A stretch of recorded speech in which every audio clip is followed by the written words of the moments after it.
Hello, I'm Bethany, I'm 17 and I live in Cambridgeshire. The community where I live is a really friendly one.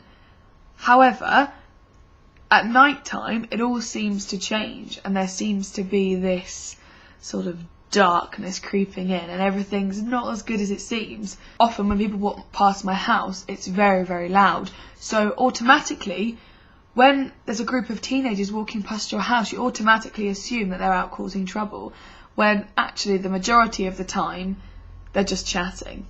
If a young person commits a crime, should they be given a prison sentence or given help and support?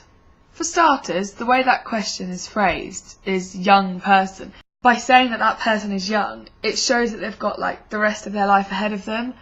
So to put someone that is so young into prison, you're kind of taking their life away, and they haven't really had the chance to mature, and that could be a reason why they commit the crime.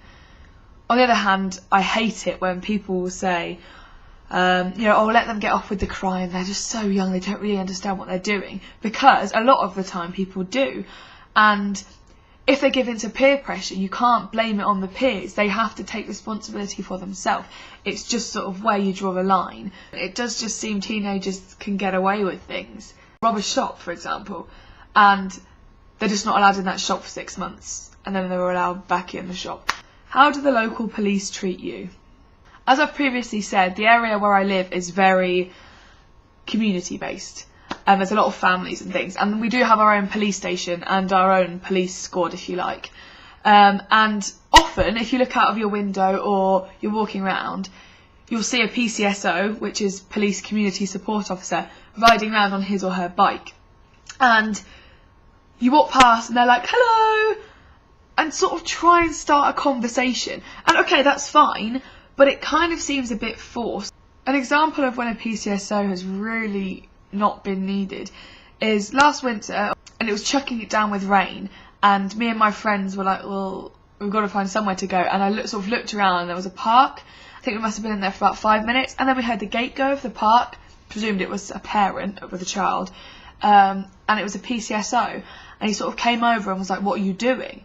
Sort of accusing us. And I just wonder how many times that's actually happened when a PCSO has gone to ask someone what they're doing and nothing's happened. Like, do they actually make that much of a difference? Because people that do commit crimes aren't going to stop just because a PCSO finds them out. I was wondering whether you feel that your local area is sort of endangered by antisocial behaviour, or whether there is a sense of community, and if there's not, do you think you could do anything to start that sense of community? Is there anybody that you can get in contact with? Is there a local church? Is there a youth worker? Is there any police that you could perhaps work with to start a community? Something simple like a youth group could completely change the area that you live in.